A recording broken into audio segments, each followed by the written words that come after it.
Vía Pública. ¿Cómo están ustedes? Muy buenas noches, bienvenidos a Vía Pública.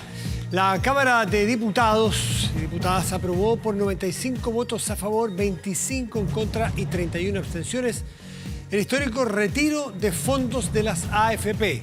Es un 10%, esta es la idea de legislar, tiene que entrar a la sala, hay que discutirse, no es que quedó zanjado el tema, pero es histórico porque por primera vez se permite que haya un eventual retiro excepcional, un porcentaje acotado, con máximos y mínimos, pero que al menos se discuta este tema, medida que consiste en que cualquier persona podrá recibir el 10% de sus fondos para paliar las consecuencias de la pandemia del coronavirus, del COVID-19. El debate parlamentario contó con la aprobación de los congresistas de oposición y 13 parlamentarios, que ahí que hace toda la diferencia, consiguió el quórum, que es una reforma constitucional que requería 3/5, es decir, no bastaba con los votos opositores, requería de votos oficialistas y los consiguieron. 13 votos entre rehenes, UDI y independiente oficialista apoyaron esta idea legislar en el proyecto, logrando entonces los votos necesarios para avanzar en el trámite constitucional. La iniciativa implica que las personas podrían retirar un mínimo de 35 unidades de fomento y un máximo de 150 unidades de fomento. No obstante, si alguien tiene menos que estas cifras ahorradas, puede sacar todo el dinero que tenga ahorrado hasta entonces. Todo el dinero, quedar sin ni un solo peso para la jubilación. Bueno, el proyecto también estipula la creación del Fondo Colectivo Solidario de Pensiones, que es el que financiará con aportes de los empleadores y del Estado, cuyo objetivo será financiar los complementos de pensiones que serán necesarios producto de los montos retirados, es decir, de alguna manera decir, la devolución de los montos retirados. Bueno, para efectos de lo anterior, el presidente, en el plazo de un año desde publicada la reforma, en caso de que cumpla con todos los procesos legislativos, para ser aprobado deberá enviar un mensaje al Congreso Nacional en el cual se propondrá la forma en que se lleve a cabo este fondo. Si es que se aprueba la ley, insistimos, hoy se aprobó la idea de legislar.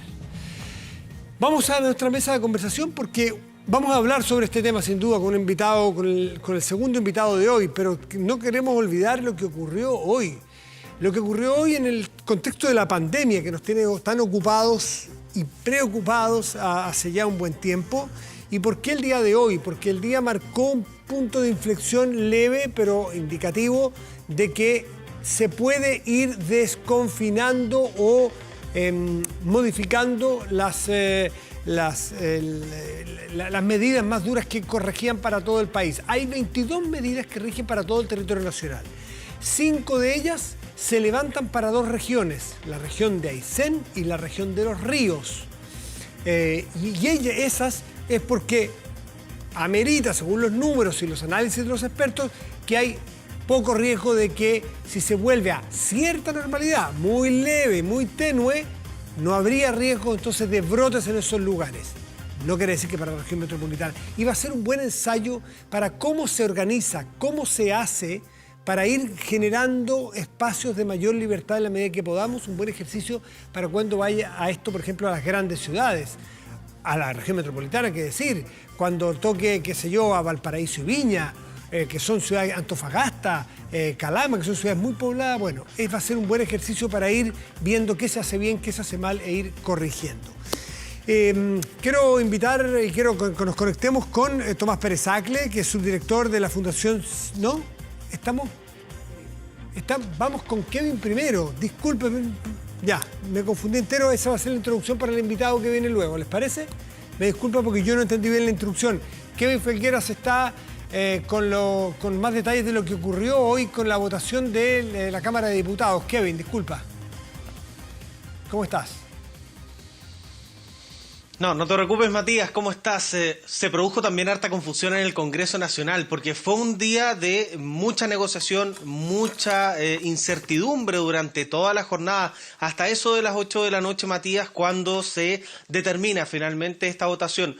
Fue un día, decían los colegas que estuvieron allá en Valparaíso, Poirot Escobedo, Nelson Palma, Alfonso Contreras, encabezando el equipo de TVN, a la antigua, porque hace mucho rato que no se veía a tanto diputado y a tanto ministro estar en el Congreso Nacional. Recordemos que hace rato el Senado cerró sus puertas, se trabaja de manera telemática y hoy día el Congreso volvió a llenarse de cierta manera, casi volviendo a una especie de normalidad, con muchos ministros teniendo reuniones y harta conversación en los pasillos, mientras en la sala de la Cámara de Diputados más de 70 parlamentarios intervinieron para dar cuenta de este debate que tú bien lo decías. Fue histórico, entendiendo el momento en el que se da en medio de una pandemia, pero además en un tema tan sensible como son las pensiones. Tú bien lo explicabas al principio, se permitiría con este proyecto de ley el retiro de un porcentaje de los fondos de pensiones que tiene cada persona, de cada trabajador en su cuenta individual. Particularmente hoy se aprueba la idea de legislar este proyecto de ley y vuelve a la Comisión de Constitución, que ya está citada, ojo, para mañana a las 5 de la tarde. Un detalle no menor es lo que tú también decías, Matías, los 13 votos fugados, los descolgados del oficialismo, porque bien temprano en la mañana ya los jefes de bancada o los representantes de los 3 partidos del oficialismo que tienen representación parlamentaria estaban en reuniones en el Ministerio de Hacienda, también en el Congreso. 2 ministros de Estado llegaron, luego llegó el ministro de las Express al Congreso Nacional, llegó el ministro de Desarrollo Social y el ministro de Hacienda, Ignacio Briones, todos para intentar sellar un acuerdo que existe dentro de las filas del oficialismo en torno a algunos aspectos de mejora para las propuestas de la clase media. Esa era la moneda de cambio, podríamos decir, que llevaba el Ejecutivo para evitar que los parlamentarios del oficialismo apoyaran esta propuesta, que por cierto es un proyecto de ley refundido de 3 mociones parlamentarias, todas que vienen desde la oposición. ¿Qué pasó? No se pudo convencer a todos y esto ya ha traído algunas consecuencias políticas, como por ejemplo, Matías, se conoció minutos después de la votación que había una reunión bastante tensa entre algunos parlamentarios de Renovación Nacional, lo que ya se ha confirmado. Por ejemplo, es que a través de mensajes de WhatsApp, 3 diputados de Renovación Nacional han determinado dejar esa bancada. Leopoldo Pérez, Diego Schalper y también el presidente de la Cámara de Diputados, Diego Paulsen, dejan la bancada de RN, renuncian a esa bancada porque existen estas diferencias irreconciliables, han dicho. Esa es solo una de las consecuencias, porque claro, esto le afecta al gobierno, dicen, se trata de una derrota para Chile Vamos, porque no se logran unificar las posturas en un momento tan clave como es la pandemia por el coronavirus. Ya se verá mañana cuál es la consecuencia quizás en la moneda, si es que hay alguna recriminación o no, pero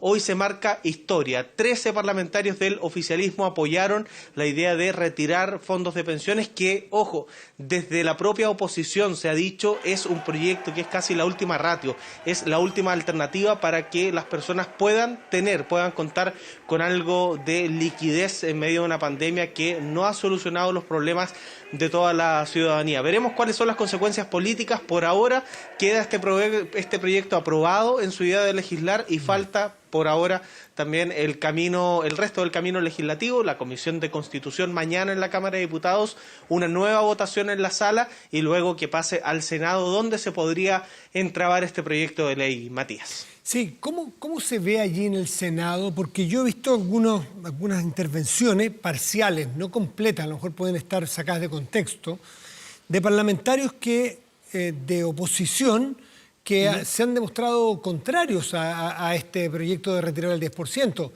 Vamos a suponer que es una suposición bastante feble, que el gobierno tiene los votos de sus parlamentarios. Pero yo escuché a la senadora Isabel Allende, al senador Juan Pablo Letelier, del Partido Socialista, ambos que estarían en contra por razones técnicas de este proyecto. ¿Es esa una idea que está más o menos asentada o está sacado de contexto las cuñas y las lecturas que tuve?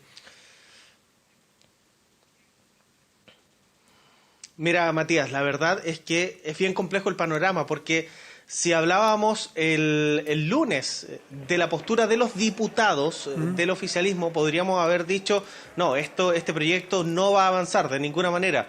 En una jornada cambió todo, con una carta al presidente, con algunos que pusieron en duda esto, con otros que pedían un esfuerzo más del gobierno.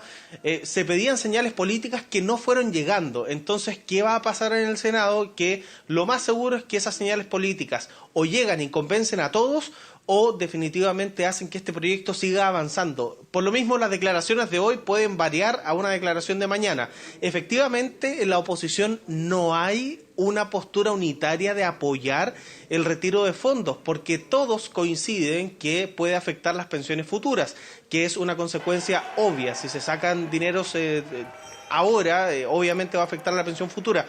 Otros no están de acuerdo en el cómo se tiene que devolver el dinero, si es que es el propio cotizante el que tiene que devolver, si es el Estado el que tiene que devolver, si es un mix entre el Estado y los empleadores. Y lo más importante, Matías, es que este proyecto de ley en el Senado también va a requerir de 3/5, es decir, claro, 26 votos para ser aprobado.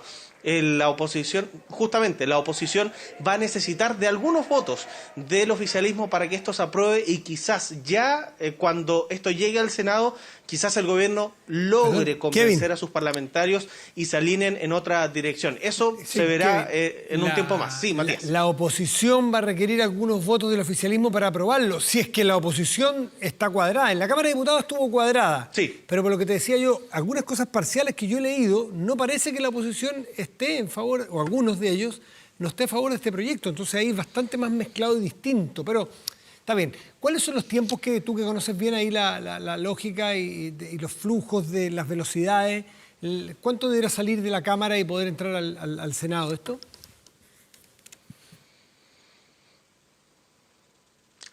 Mira, Matías, y un detalle no menor, la oposición en la Cámara de Diputados tiene 83 votos en total, contando quienes son militantes de un partido de centro-izquierda o los independientes pro-centro-izquierda. Hoy hubo 82 votos. El diputado Pepe Out votó en contra de esta iniciativa, es decir, se fugó un voto, pero llegaron 13 más del otro lado. Eso para dejarlo... No, el diputado Pepe Out votó en contra, lo dijo en su intervención, al menos eso tengo yo en los registros. Quizás hubo un cambio de voto ahí a última hora. Pero hay que dejar bien en claro que, por cierto, en la oposición deben buscar algunos votos en el oficialismo en el Senado. Sobre los tiempos, Matías, mañana la Comisión de Constitución de la Cámara de Diputados va a analizar en particular este proyecto, lo más seguro es que lo despache, y la próxima semana lo debería ver nuevamente en la sala de la Cámara de Diputados. De ahí pasa al Senado, y entendiendo que esto es una moción parlamentaria que no tiene urgencia, el proyecto puede quedar estacionado allí si es que no hay una voluntad política real de avanzar.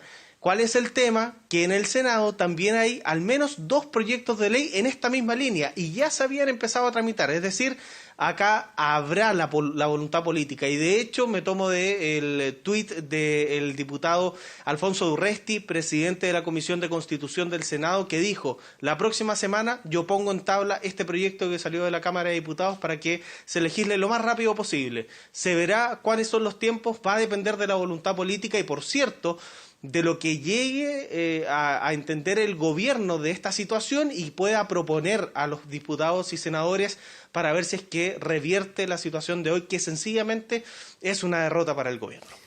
Pepe Out se abstuvo. Tengo la votación aquí, Kevin Felguera. Perfecto, Matías. Sí, de hecho lo estoy revisando acá en la votación. Sí. Estoy completamente de acuerdo. Es que lo había leído justamente recién. Me había tomado Matías y te lo aclaro porque el diputado lo había dicho en su intervención y fue a eso de las 5:30 de la tarde cuando él dijo: yo voy a votar en contra de esta iniciativa porque no me parece correcto. Finalmente se termina absteniendo, que ojo, en una reforma constitucional, para dejarlo claro, abstenerse o votar en contra es casi lo mismo, porque lo que se busca es los votos a favor. Pero claro, efectivamente, tú tenías razón, Matías, se abstuvo el diputado Pepe Out. Hay que decirlo, hubo 82 votos favorables de la oposición y 13 del oficialismo para configurar estos 95 votos que dan cuenta de una aprobación, tú bien lo decías, Matías, histórica en la Cámara de Diputados. Primera vez que se habla de poder sacar, de retirar los fondos de pensiones en el Congreso Nacional. Don Kevin Felgueras, como siempre, clarito. Muchísimas gracias, que estés bien. Un agrado, Matías. Chao. Que estés bien. Chau. Chao, chao. Ahora sí, después de este interesantísimo apunte que nos hace Kevin de qué es lo que sucedió y qué es lo que puede suceder, qué es lo que debemos esperar hacia el futuro sobre este proyecto que es tan crucial, no solo en lo cuantitativo, en cuánta plata se puede o no retirar, en lo cualitativo, en lo que significa, en lo simbólico de la votación de hoy. Por eso es que veíamos a algunos gritando, unos celebrando. No es una votación cualquiera. Esto tiene que ver con el sistema de pensiones, tiene que ver mucho más allá de una ayuda por el COVID o no. Tiene muchas implicancias. Pero bueno, reenfoquémonos. Yo me había tupido al principio, pensé que veníamos con Tomás Pérez Acle, pero ahora sí estamos con él. Tomás es subdirector de la Fundación Ciencia y Vida y académico del Centro Interdisciplinario de Neurociencia de la Universidad del Paraíso. Tomás Pérez Acle, muy buenas noches. ¿Cómo estás tú? Hola Matías, buenas noches. Gracias por la invitación nuevamente. Fíjate que yo te voy a confesar, por la invitación, hemos tenido a Tomás varias veces aquí porque es muy interesante conocer sus proyecciones, sus estudios, sus números. Y ayer un par de personas, de auditores, oye, después de que estamos viendo de que las curvas, después de que Espacio Público dijo que las curvas nos muestran que hay una clara mejoría, no definitiva, no para salir hoy día a hacer fiesta ni mucho menos, que hay una mejoría, alguien me dijo, me gustaría escuchar a Tomás Pérez Acle. Dos personas me dijeron, bueno, lo vamos a invitar mañana porque él nos da una mirada complementaria de las cosas y me gustaría saber cómo ves tú el momento que estamos viviendo. Mira, nosotros vamos siguiendo la pandemia con distintos indicadores. Un indicador que es muy importante y que estamos calculando ya hace bastante rato, que lo posteamos habitualmente en las redes sociales, lo llamamos el número reproductivo efectivo. El R. ¿Qué quiere decir? El RE, pero el RE, no el R0, ¿no? ¿Qué quiere decir? Más allá de todo el aspecto técnico, lo relevante es que si este número es igual a 1, quiere decir que todos los días nosotros esperamos en promedio el mismo número de infectados que el día anterior. Eso es si este valor es igual a 1. Claro. Si por otro lado este valor, independientemente de cómo se calcula, porque es una cuestión matemática que depende de una cierta probabilidad, que no vale la pena explicar, pero lo relevante es que si este valor es mayor a 1, nosotros decimos que en general la epidemia se está expandiendo. Y por el contrario, si el valor es menor a 1, particularmente si es menor a 0,8, a lo largo del tiempo nosotros podemos decir que la epidemia se está contrayendo, está disminuyendo el número de infectados nuevos que vemos todos los días.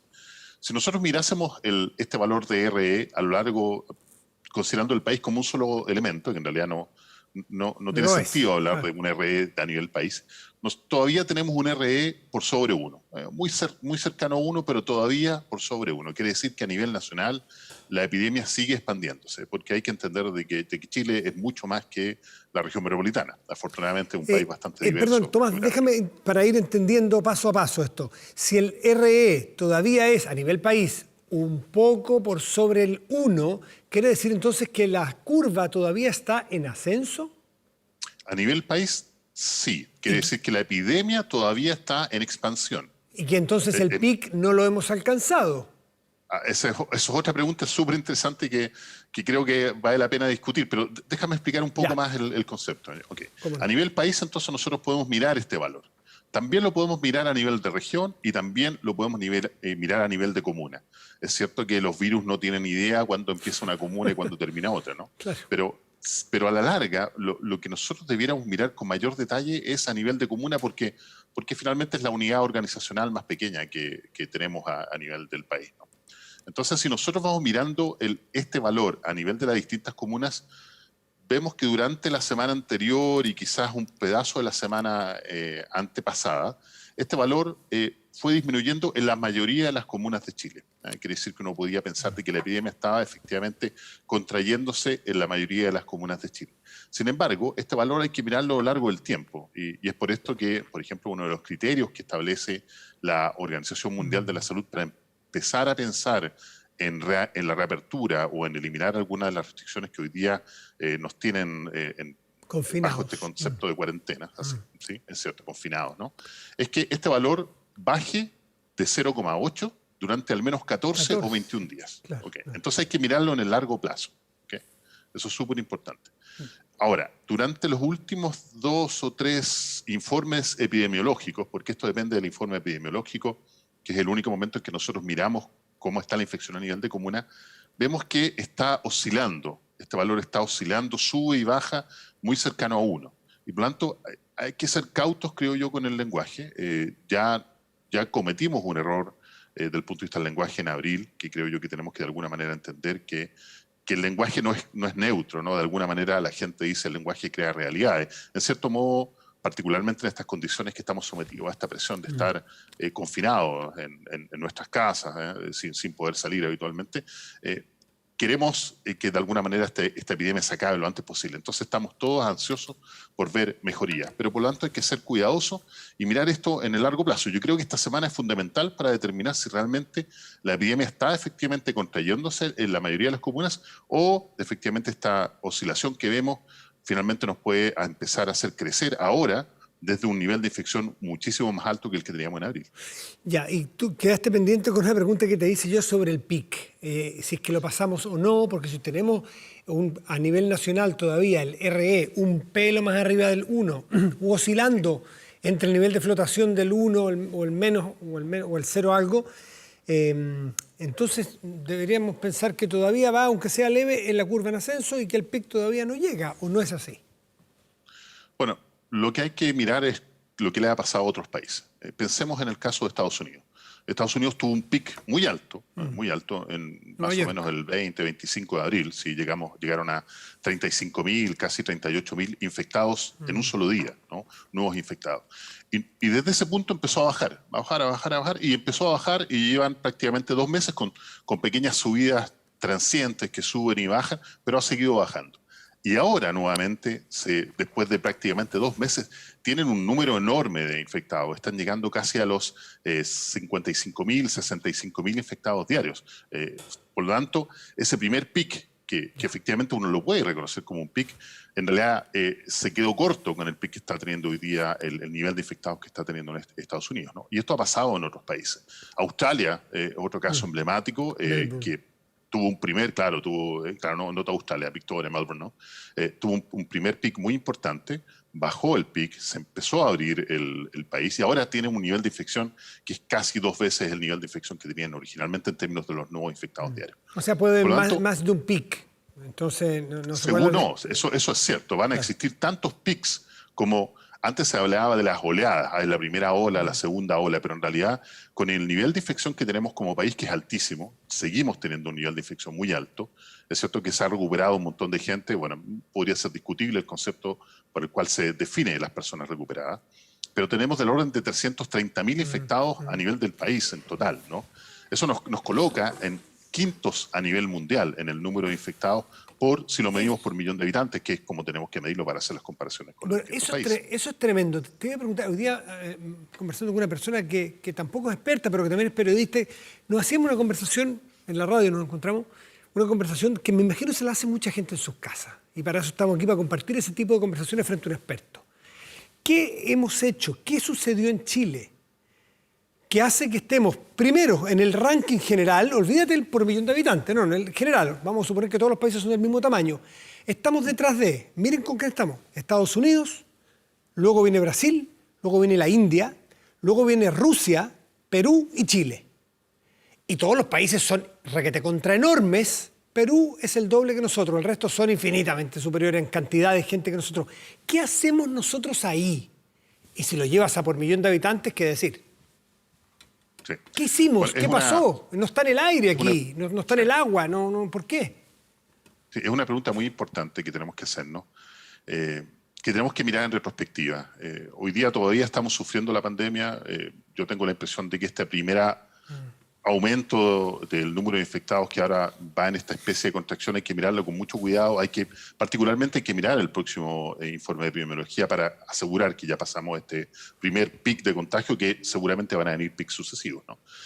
El otro día escuchaba a un experto en catástrofe, en manejo de catástrofes, profesor de la Universidad de Massachusetts, que decía lo siguiente: las autoridades debieran entender que la forma de manejar las catástrofes no es mirando el mejor escenario, sino el peor escenario. De tal manera que, teniendo en consideración el peor escenario posible, te preparas como autoridad para el peor escenario, pero esperas lo mejor. Yo creo que aquí quizás nuestras autoridades pecaron un poco de este especie como de chauvinismo que de alguna manera nos define a nosotros como chilenos, ¿no? Que de alguna manera nos creíamos, o los jaguares de Latinoamérica, los primeros en todo el mundo, ¿no? Sí. Y quizás esperamos siempre lo mejor, cuando en realidad debimos prepararnos para lo peor. Y voy a poner otro ejemplo que me parece súper relevante. La primera ministra Merkel, la ministra alemana, la canciller, perdón, sí, cuando llega el infectado número 100 en Alemania, hace una conferencia de prensa y llama a toda la gente y le dice, si nosotros no hacemos algo, el 70% de los alemanes se van a contagiar de este virus. Y fíjate el discurso, es completamente distinto cuando te preparas desde el peor escenario y desde el peor escenario empiezas a decirle a tu gente, hay que prepararse porque esto viene grave, esto es serio. Y estamos hablando de Alemania, estamos hablando de una potencia mundial, ¿no? Un país rico, con alta tecnología, con un estándar de vida altísimo comparado con el nuestro. Pero entonces, desde ese escenario te preparas para enfrentar la pandemia. El punto es que el prepararse para los peores escenarios, en este caso, no es neutro, porque tiene un efecto económico y social brutal, que lo estamos viviendo, de hecho. Entonces, era adecuado intentar, a lo mejor te puedes equivocar, pero intentar aplazar un poquitito una medida de confinamiento en pos de que no haya, no sé, 1.300.000 desempleados. O sea, no es unifactorial la decisión. Pero te quiero preguntar algo, porque alguien dice, si nosotros hubiésemos, con los primeros casos, hecho un confinamiento tremendo, bueno, lo hizo Perú, lo hizo Argentina, y en el caso de Perú no le fue mejor, entonces tampoco esa es una solución. ¿De qué estamos hablando? Que a lo mejor se porfiaron de parte de la autoridad 2, 3 semanitas en el momento en que se tomó esta cuarentena en la cual estamos. Mira, es cierto que uno podría hacer múltiples análisis sobre cómo debieron tomarse las decisiones. Eso, y probablemente va a llegar el momento, y esto lo he dicho otras veces y creo que es súper relevante, va a llegar el momento en que nos juzguen a todos, por lo que dijimos, por lo que hicimos, particularmente las autoridades, pero también por aquello que no dijimos o dejamos de hacer, ¿no? Podrían haberse tomado las decisiones antes, sí, podríamos haber hecho una cuarentena total, severa, fuerte, de verdad, cuando llegamos al infectado número 100, como muchos de nosotros salimos a decir, Colegio Médico y otros investigadores, podríamos haber hecho eso. Pero si lo hubiésemos aplicado a la chilena, y déjame decirlo con ese eufemismo, ¿no? Tal como la tenemos hoy día, no habría servido de nada. Habríamos probablemente llegado a la misma situación. Una situación donde casi 2,5 millones de personas se mueven diariamente en la región metropolitana, con movilidades a nivel nacional del 70-80%, independientemente si tengamos cuarentena o no. Entonces, si hubiésemos querido realmente aplicar una cuarentena de manera severa cuando llegamos al infectado número 100, como lo recomiendan todos los libros, ¿no? Esa cuarentena tendría que haber sido de verdad. Pero además de ser de verdad, por ejemplo, el caso de Argentina, no sirve la cuarentena por sí sola, y también están todos los libros de epidemiología y de modelamiento. Argentina está con un brote muy fuerte. Argentina tiene ya muchos más casos diarios que Chile. Claro, porque lo que hay que hacer, una vez que tú aplicas la cuarentena... 110 o 112 días de cuarentena llevan y la acaban de profundizar, apretar mucho más y con más casos. Claro, lo que pasa es que cuando tú aplicas la cuarentena hay que aprovechar ese momento de salir a testear proactivamente a las personas. Y eso lo muestran los países que lograron salir de esto rápidamente. Nueva Zelanda es un ejemplo extraordinario de lo que se hizo. Se aplicó una cuarentena severa de 3-4 semanas y se hizo un testeo masivo. Proactivamente se salió a buscar a las personas infectadas de tal manera de ser capaces de identificar a las personas que están infectadas y llevar a cabo este elemento que llamamos la trazabilidad, ¿no? Identificar a las personas infectadas, tratarlas, aislarlas y de esa manera controlar la expansión del virus.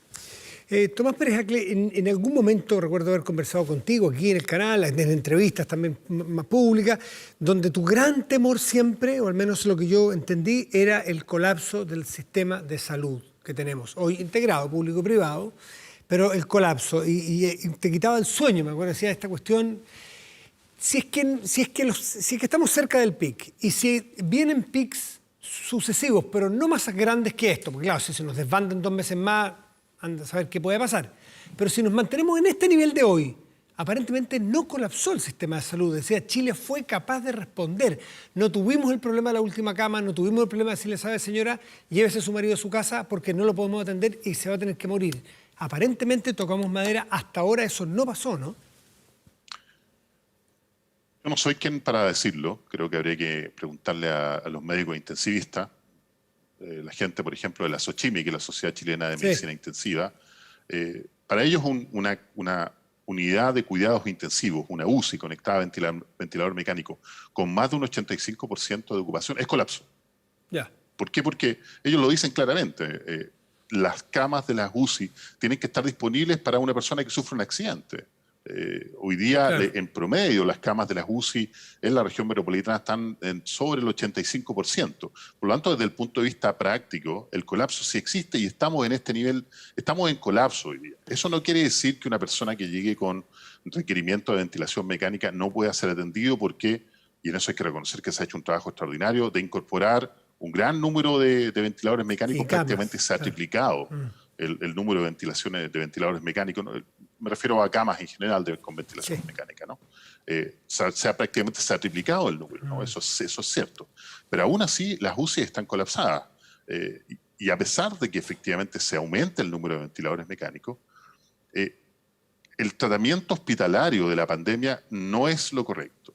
Lo que tenemos que evitar es que aumente el nivel de contagio. Se ha hecho un esfuerzo extraordinario. Yo creo que hay que reconocer el tremendo esfuerzo que han hecho las autoridades de salud, particularmente los médicos y el personal de salud, pero tampoco tenemos que olvidarnos, Matías, y esto creo que es súper importante, que hoy, de acuerdo al informe del DEIS, que es el Departamento de Estadística e Información en Salud, del Ministerio de Salud, que es la entidad que cura los datos de la pandemia y que de alguna manera trata de ir acumulando datos y verificando el dato de la mejor manera posible, hoy tenemos más de 10.159 personas fallecidas. Claro.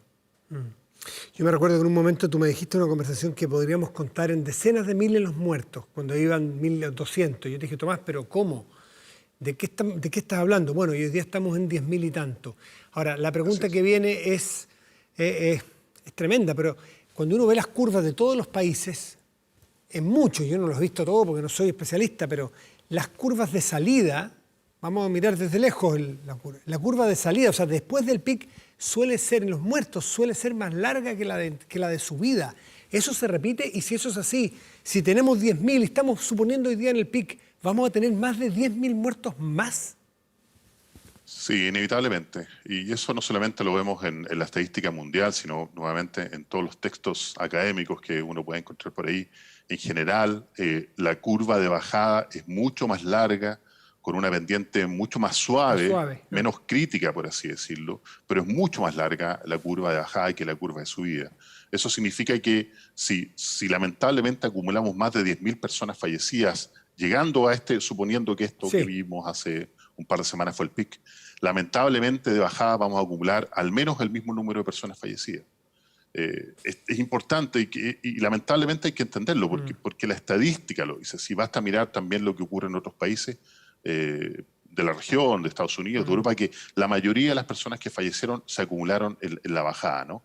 Y hay países como el caso de Estados Unidos que prácticamente no han sido capaces de salir de la epidemia, ¿no? Una situación que probablemente también nos va a afectar a nosotros. Tomás, los test, hemos ido aprendiendo tantos términos que nos parece interesante fijarnos, ¿eh? Y uno de ellos es la cantidad de test. Cuando en las mañanas el ministro habla, inmediatamente uno comenta, toma nota, dice ¿cuántos fueron los test de hoy? Y la positividad, otros términos que vamos ya conociendo y nos vamos familiarizando. Se han hecho muchos test en Chile respecto de nuestra región. Tenemos capacidad, entiendo, de 23.000 test, pero se están haciendo 10.000, o un poquito más de 10.000, 12.000, o algunos días 18 la semana pasada. Algunos dicen, ¿por qué hacemos tan pocos test? Unos dijeron, fue la lluvia, fue el frío. Otros dicen, porque no hay demanda, porque no hay personas que se han sentido mal para pedir el test. Y eso sería una buena noticia. ¿Cómo lees tú el que tengamos solo 10.000 test hoy día? Probablemente es un problema multifactorial, es decir, hay múltiples factores que están incidiendo sobre esta baja en el número de test. Es probable que el frío, que la lluvia tenga a las personas retenidas en sus casas, pero una persona que se siente realmente mal va a tratar de llegar de todas maneras al sistema de salud y tratar de hacerse el test, ¿no? Hay otro componente probablemente que también es relevante y que tiene que ver con el estigma social de ser diagnosticado con COVID positivo. porque vas inmediatamente a sufrir una cuarentena de 14 días, vas a tener problemas de trabajo, si es que tienes que trabajar, si es que tienes que salir todos los días a conseguir el sustento diario, como lamentablemente muchas personas en Chile lo tienen que hacer, rompiendo incluso la cuarentena en la condición de COVID positivo, incluso puedes terminar hasta en la cárcel, ¿no es cierto? Y obviamente también está el componente de yo no me quiero ir a hacer el test porque no me quiero infectar. Entonces ahí lo que debiéramos hacer es tratar de hacer una campaña proactiva de salir a testear a las personas a la calle. Se está haciendo en muchos países. Basta ver lo que, por ejemplo, tú puedes ver en Estados Unidos filas enormes de vehículos, claro, en Chile no sería el mismo caso, ¿no?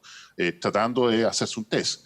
Por lo tanto, este es el momento, justamente si es que estamos efectivamente en esta situación de contracción de la epidemia, este es el momento para salir a hacer los test, para salir a buscar activamente a los infectados. Y a lo mejor nos damos cuenta que efectivamente este número de test tan bajo que tenemos hoy día comparado con las capacidades, menos de la mitad de la capacidad, es realmente porque no tenemos más personas infectadas.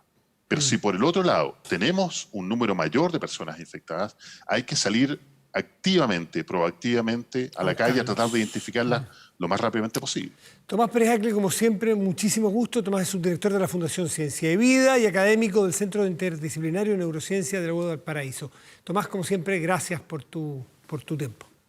Que te vaya gracias muy a bien. ustedes y cuídense mucho. Chao, un gusto. Vamos a hacer una pausa breve, rápido. Estamos de vuelta con Nicolás Eyzaguirre, ex ministro de Hacienda, economista. Vamos a hablar del proyecto de retiro del 10% de los fondos de pensiones. ¿Qué le parece? Aguántanos un segundito y volvemos.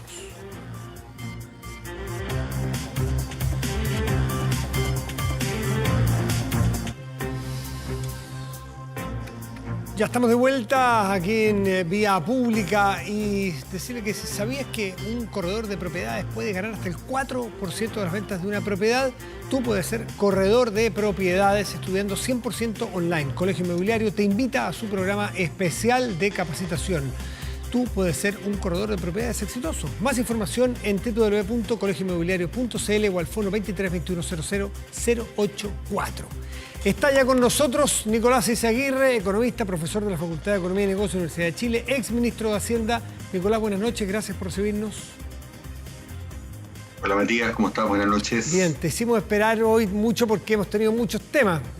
Hoy día está muy concurrida la sala, entre lo de Tomás Pérez Acle con la pandemia, tuvimos el informe del Congreso y de eso queremos hablar. ¿Qué te pareció la votación de hoy y el proyecto en el fondo? Porque aprovechando tus conocimientos.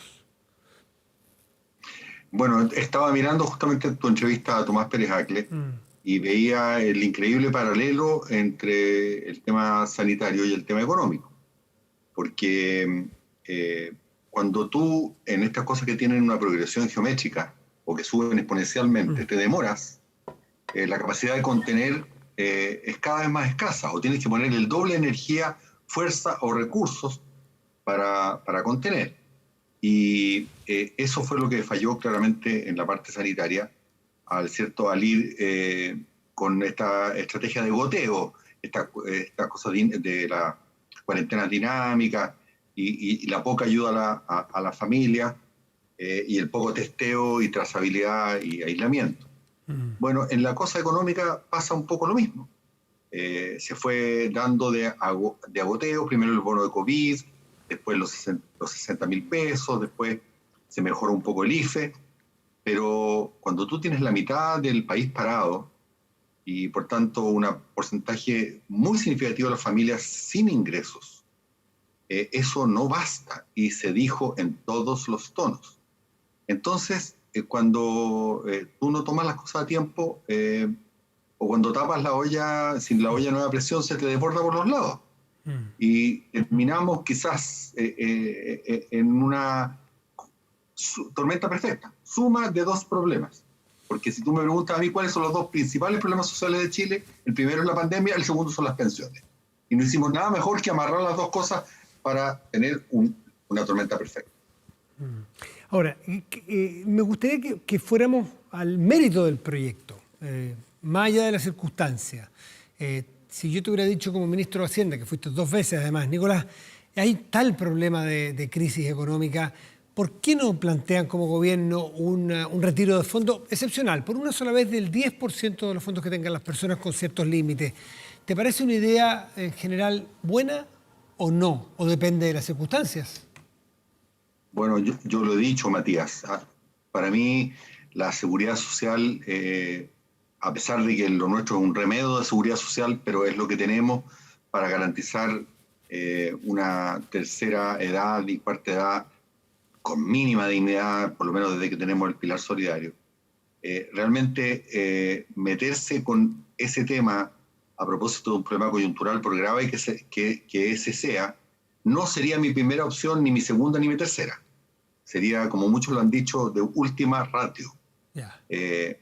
Y yo lo entendería en países que no tienen capacidad de endeudamiento fiscal. Porque en el fondo lo que se está proponiendo es que el Estado se endeude con los pensionados y que después les reponga, ¿cierto?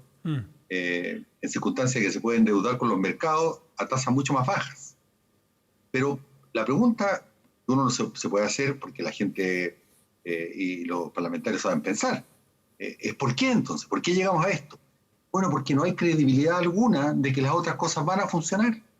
Porque cuando tú tienes algunas ciertas gotitas de ayuda, pero llena de restricciones, si estás inscrito en el registro social de hogares, si estás o no, si estás en el 80%, si estás en el 60%, si te llega la cajita, si no te llega la cajita, la gente al final se fatiga y dice, yo tengo una plata mía, casi se ha vendido en la AFP, la quiero sacar, ¿sabes? No me friegue más, yo quiero sacar mi plata. Eso es lo que termina pasando. O sea, tú puedes llegar a comprender el comportamiento desde el punto de vista sociológico, desde el punto de vista o psicológico de las personas, más no técnico. ¿Técnicamente te parece una mala solución? ¿O no la mejor? Claro, sociopolíticamente. Y te voy a tratar de argumentar por qué hay soluciones mejores. La peor de todas es no hacer nada, porque evidentemente la gente tiene que comer, la gente tiene que seguir pagando los colegios, pagando la deuda hipotecaria, pagando los créditos de consumo.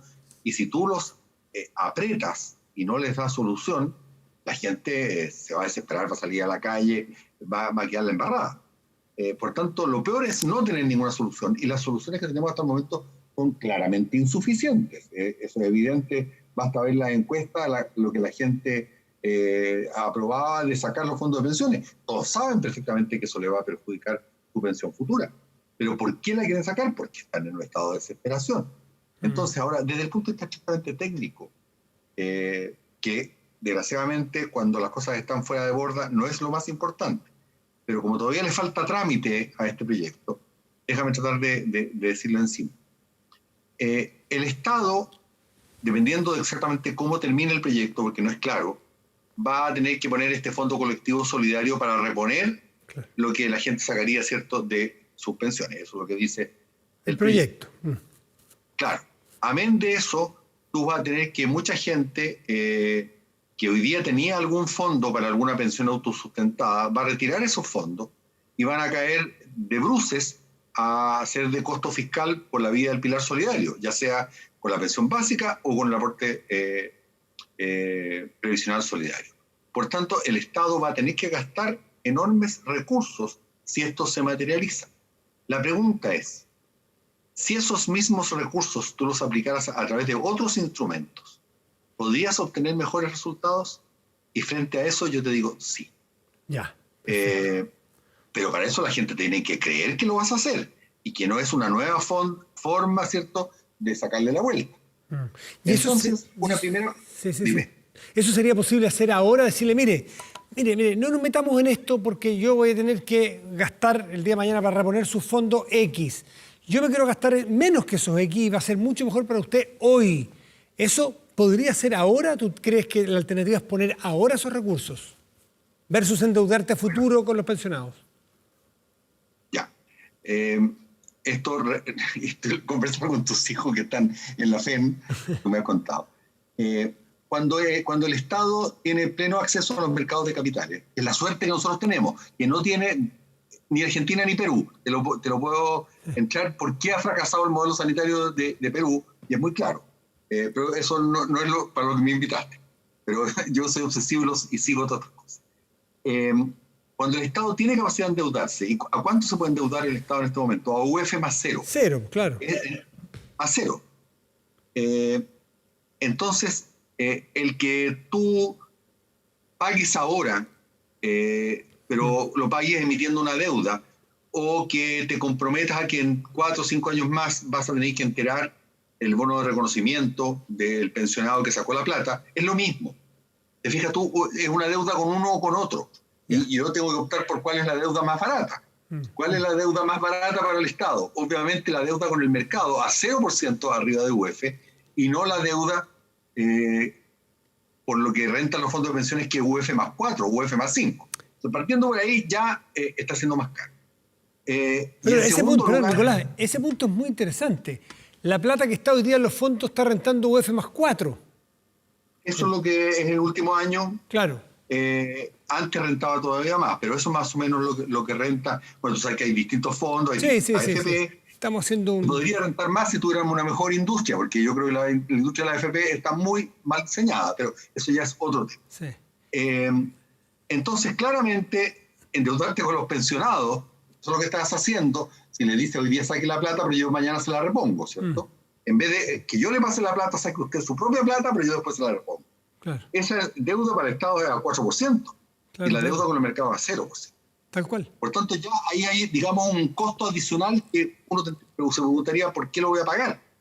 Entonces, si en contrario tú te endeudaras con el mercado, ¿y en qué lo aplicas? Mi posición es que el mejor instrumento es el IFE, pero un IFE de verdad, un IFE que sea de cobertura universal. O sea, que no tengas que llenar 17 papeles de si estuviste en el registro social de hogares, si estás o no en el índice socioeconómico de emergencia, sino que todo aquel que autodeclare estar debajo del monto en que fijemos el IFE, el Estado le suplementa la diferencia a través de su cuenta RUT o de su tarjeta de crédito. Entonces tú les dices a todas las familias, usted tiene, ¿cierto?, un mínimo de esto. ¿Y de cuánto, Nicolás? ¿Has hecho un cálculo de cuánto? Sí, por supuesto. Segundo, el mínimo. El mínimo que nosotros planteamos siempre era línea de pobreza. Como ya esto lleva 4 o 5 meses y la gente se ha endeudado hasta todo lo que puede, yo trataría de ir un poquitito arriba, digamos 500.000 pesos por darte una cifra. 500.000 pesos por familia de 4 personas. Ya. Tú me vas a decir, bueno, por una familia de clase media que tenía 1 millón y tanto y ahora está en 300 lucas, no le sirve que tú le pongas los 200.000 de complemento. Entonces viene un segundo paquete de medidas. Además de garantizarles 500.000 pesos a todas las familias, si tienen más de 500 no les das nada, si tienen 0 les das 500, si tienen 200 les das 300. Universal, hayas estado donde hayas estado antes, sin papeleo alguno. Segundo, ¿qué es la otra cosa? Es una fuente enorme, ¿cierto?, de gastos para la familia. La deuda. Entonces, no solo la deuda es la deuda hipotecaria o el arriendo. Son, digamos, estos gastos fijos enormes que son distintos de simplemente la plata para dar vuelta el mes. Entonces, además del subsidio de arriendo y además, ¿cierto?, de dar garantías estatales para que se refinancien los créditos hipotecarios, ojalá con tasas más bajas, que el Estado se preocupe que con los bancos y con las casas comerciales, 1, 2, 3 momias, todo lo que es vencimiento de créditos que se chutee para adelante sin nuevos intereses. Y eso se hace con garantías estatales y conviniendo, ¿cierto?, con los potenciales acreedores, porque el Estado tiene muchos instrumentos de regulación que lo tienen que hacer. Y que el Estado le va a dar la garantía para efecto de que estos acreedores, ya sean casas comerciales o bancos, no quiebren, porque obviamente ahí sí que habría que llamar a la Filomena, o sea, los bancos tienen que mantener su balance en azul, sí. Pero apretarlos con una tasa extremadamente baja, porque no es posible que mientras la gente está desesperada, los bancos estén teniendo responsabilidades enormes, aquí tenemos que ponernos todos. Entonces, en suma, 500 lucas por familia, congelamiento y chutear las deudas, ya sea educacionales, hipotecarias, comerciales, lo mismo que está ocurriendo con las pequeñas y medianas empresas. Y todo eso... Ese paquete que parece atractivo no es tan lejos de una buena noticia, tan lejos lo que hay, porque tú dices 500.000 pesos para la familia, hoy día es 400. Tú dices que es universal. Eso ahí hay un cambio importante, por eso es universal. Es que es muy importante, sí, Matías, porque, sí, ahí sí, porque ahí, al final, ahí la diferencia es más grande. Gran parte del problema ha sido que llega a 2 millones, entonces 2 millones son 7 millones de personas, y resulta que los chilenos somos 19 millones, o sea, el coladero que hay. Y yo entiendo, porque nosotros estamos acostumbrados a focalizar, porque no habíamos vivido en 100 años una pandemia. Eso, la pero focalización ahora todo el mundo está afectado. Fíjate tú que Trump, incluso, que dista de ser mi ídolo, aprobó con el Congreso $1.500 por persona, por familia, por varios meses, para todos, sin distinción de ninguna clase. Los Entonces, primeros 8 deciles. ¿Cómo? Los primeros 8 deciles, ¿hasta el 80% o hasta el 100%? Hasta el 100, siempre que tú hayas caído debajo de los 500. Ah, más que debajo de los 500, ya. Está bien, está bien. Claro. Ya, y los créditos blandos que propone el Banco Estado, ¿te parece que son homologables al paquete que tú estás planteando de créditos? Ahí hay una alternativa. Lo que yo te estoy planteando es bastante más grande, pues, Matías. Más que créditos al cero. No, crédito al cero está bien. Si el Estado se puede endeudar al cero, puede traspasar vía garantía eso para que no le suban las deudas. Y fíjate tú, que si la gente tiene deuda a 3, 4, 5, 6, 7, 8%, en el fondo hasta puede acumular más deuda sin que la factura de intereses le salga más grande. Ya, el chuteo de las cuentas.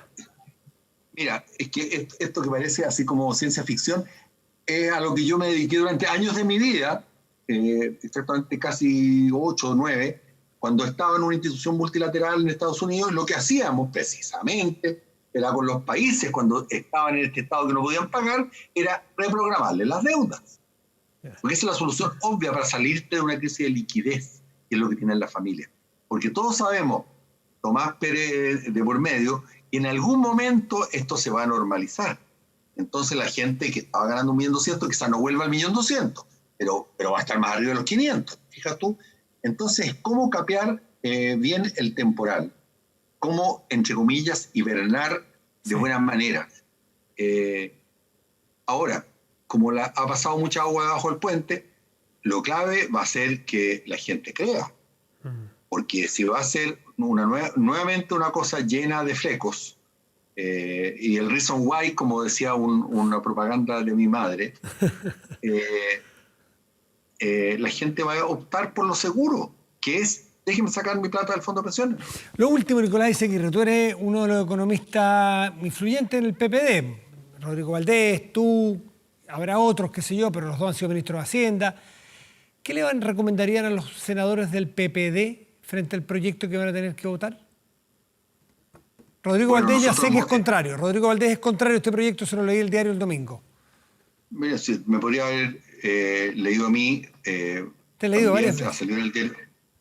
Bueno, que yo también te acabo de argumentar que creo que hay una mejor forma de usar la plata. Está bien, pero ¿qué le recomiendas, dadas las circunstancias que existen, con el ministro existente, con las medidas existentes, con la foto del momento? ¿Qué le vas a recomendar a los parlamentarios de tu partido votar? Está bien. Yo creo que la votación de hoy día es un cambio copernicano de la regla del juego. Si el gobierno no se sienta a conversar ahora, va a ser suicida, porque esto va a seguir viento en popa. Si yo tengo razón, y la mayoría de los economistas, pero tendemos a pensar de este modo, y hay una mejor forma de usar esos recursos, pero de usarlos, y efectivamente se alivia a la familia de clase media y de clase media baja, podríamos llegar a un consenso, y yo estoy seguro que los parlamentarios, si se les ofrece una alternativa segura, cierta y mejor, no tendrían por qué decir que no. Muchos argumentaron que esto era última ratio, pero como el gobierno estaba un poquito sordo, era hora de tocar las campanadas. Nicolás Izaguirre, muchísimas gracias por haber compartido este tiempo con nosotros. Que te vaya muy bien, buenas noches. Y pues, Matías, que esté muy bien y cuídate. Chao, chao, igual. Hacemos una pausa y volvemos aquí en Vía Pública.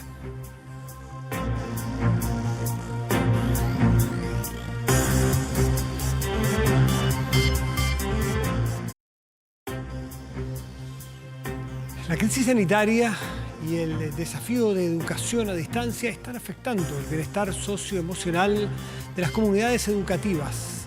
CELClass es una plataforma educativa de aprendizaje socioemocional que ofrece actividades, contenidos y herramientas para gestionar la convivencia de educadores, estudiantes y familias.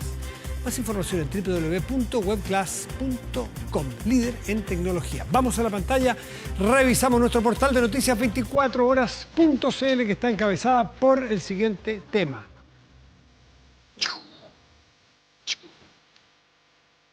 Ahora sí. Municipalidad de Santiago aplaza pago de patentes a MIPYMES hasta el 31 de octubre. Aquí hay un buen alivio, una buena liquidez, una buena inyección para capear el temporal, como decía Nicolás Eizaguirre. Miren, la entrevista de Nicolás Eizaguirre está aquí ya, la de Tomás Pérez Acles también, en fin, un montón de noticias las puede ver en nuestro portal, uno de los portales más vistos de Chile, portal de noticias. La temperatura en este momento en la región metropolitana es la siguiente: 6 grados con 4 décimas y el cielo está nublado. Mañana y pasado deberíamos esperar lo siguiente. Deberíamos esperar cielo parcial para el jueves con máxima de 18 grados y para el viernes cielo nublado con una máxima probable de 15 grados. ¿Revisamos otras dos regiones del país? Pues bien, Linares, región del Maule, estará con cielo parcial y máxima probable de 14 grados. Y Yapel, región de... Siempre está en el límite de lo que usted sabe, me complica, si entre la región de Coquimbo o la de Atacama. Yo creo que es Coquimbo y me van a corregir inmediatamente, por favor, porque no me gusta dejar esta duda, pero reconozco mi ignorancia. De Coquimbo, estaba más seguro, región de Coquimbo. Es la parte del país que menos conozco, entonces mucho mapa, pero poca experiencia de terreno ahí. Despejado, máxima 22 grados. Saludo a la gente de Illapel que nos está viendo en la región de Coquimbo. Y quiero que escuchamos de fondo las Spice Girls. Sí, bueno, hoy se cumplen 24 años del lanzamiento